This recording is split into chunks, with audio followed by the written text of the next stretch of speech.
Okay guys, welcome back. We spent a lot of time talking about how to assemble and work with the best team possible, but there are some times when we need to expand beyond our own people and bring in experts and other skilled colleagues from different teams.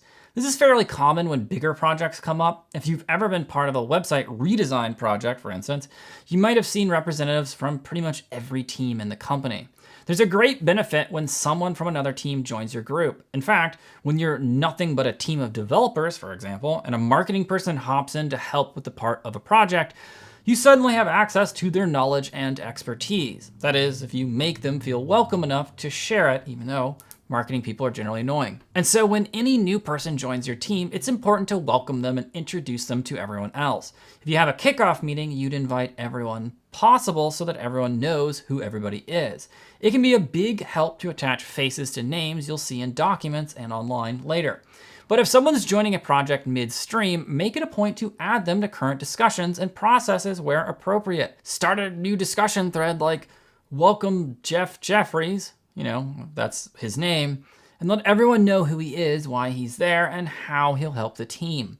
When you get representatives from other teams involved with your discussions and projects, they could bring all new perspectives to your work. So it's also worth considering inviting them to your regular meetings.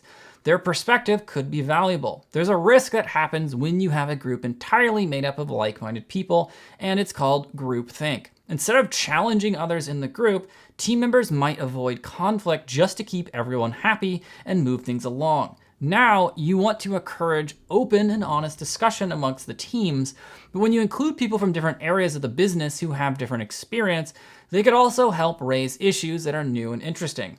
No matter who's involved or what team they're on, it's also important for people to leave their titles at the door. There's no denying that certain teammates may have more authority than others, like if a VP is required to make a final decision on options the group has been researching. But when a team needs to openly and honestly bat around ideas, challenge each other, and collaborate without fear, people need to see each other as equals. So, team members should make a point to encourage everyone to participate when possible, and watch for any instances where teammates might be trying to use their position to influence others. Make it a point to also include these colleagues from other teams in your online platforms. They might not need complete access to everything, but if you invite them to participate in online discussions or to view certain parts of a project online, their involvement could speed up parts of an approval process.